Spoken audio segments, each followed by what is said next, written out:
That is a shipwreck right over there in the distance. An old shipwreck from 1960. Yeah, obviously not. That is cool.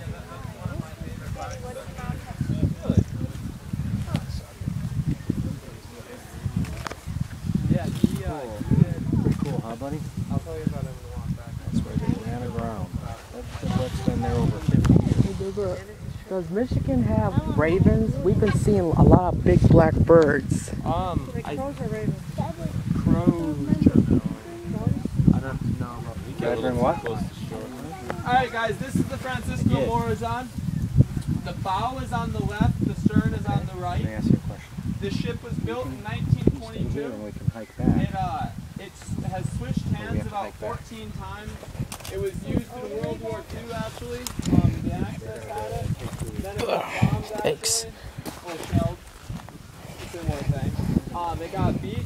Then a London business salvaged it, repaired it, and it was put to use for the Allies. At the time it crashed, it was a Liberian ship actually.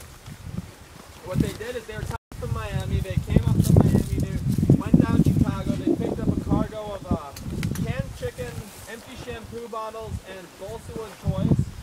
They were going up back to the Straits. It was in November, and they knew they didn't have much time to make it to the Straits before the Straits froze over, so they were really pushing it hard. There's two stories. A, they got caught in a storm, got blown off course, and got beached here. Or B, they got caught in a storm, got blown off course. They didn't think that they were going to make it up in time, so they just beached it here for insurance money. The interesting thing about this ship is that this was actually the last shipwreck before it was required that when you were in American waters, you had to have an American captain. And it was just simply because they made sure that the American captains were familiar enough with these areas and other American waters to actually be able to pilot it safely. It was Liberian. Looks like the birds are enjoying the wreck now. Yeah. Have they made nests in that ship? It actually crashed. The only casualty that the boat has actually had is it was 13 years later, a kid named Ronnie Riker, who was the son of the Riker family, who was the last farming family on the island. They actually farmed up until about 1977. He was swimming out here with a friend. He climbed into the hold because at that point the ship was a little bit more intact. When he went down, he either hit his head and drowned in the hold, or the water was about 20 degrees colder. It was low 40s down there, and he went into cardiac arrest and drowned. So either way, he did drown in the ship. His friend went back to shore thinking he had swam back to the shore, found his family. They couldn't find him. They swam back out. A day later, found his body. But ever since, it's been told that he haunts the island now. There's a couple ghost stories involving Ronnie Riker. Is his name. The one that I've heard most often is that a family a couple years later was in this house over in the village. There's a one-room house called the Green House. They were sleeping. There was a couple bunk beds. The mom woke up in the middle of the night. Just a second later, her son, who was on one of the bunk beds, got thrown all the way across the room, and he was still zipped up in a sleeping bag. She swears that she felt somebody run outside of the house just a second after that happened, and ever since, Ronnie Riker has been blamed on unlocking locks, opening doors, slamming, making weird noises. So you'll probably notice all the birds out there. Those are cormorants. The problem is that when cormorants are in the amount of numbers that they are out there, their poop is so acidic it'll kill trees. So the people on the point over here, if you look left, you can see dead forests over there to your left.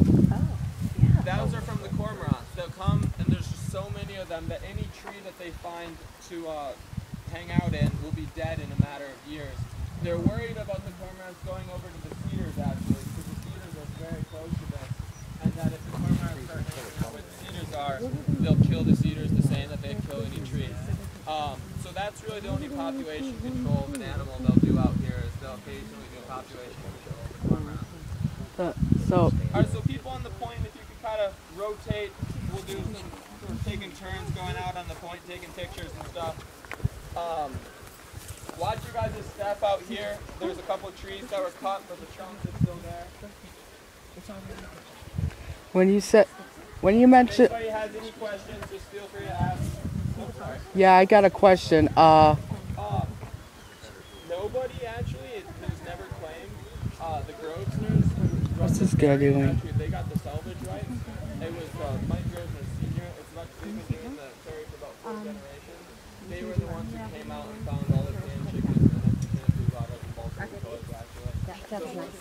Okay, thank you. Sorry. It's still pretty cool. You can see that dark square on the side of the boat there. That's where they access the boat. That's where they cut it off.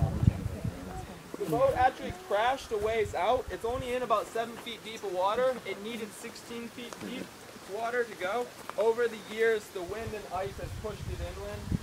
If you look behind it, actually, you'll see some of the sort of dark speckled spots behind it. That's another shipwreck. I'm not sure exactly which one that is. I don't know if it's been identified, but it's just a bunch of wood and stuff from an old boat. I'm not sure if they've actually identified it. So like I said, there is about 160 shipwrecks in this area because it is such a dangerous strait. So if you look across here, that's Sweeping Bear Dunes. That's the base of Sweeping Bear Dunes. And where? Excuse me. Where are the dead forces? The dead. Go out onto the point there and look left. Okay. All right. That looks like the dead forest right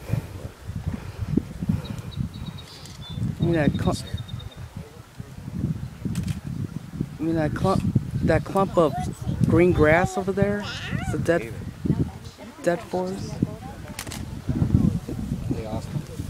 Excuse me.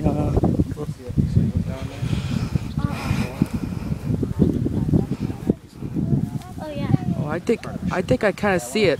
Oh my God, there's a big bird. Oh my God, there's a big bird. What is that? There's a big bird.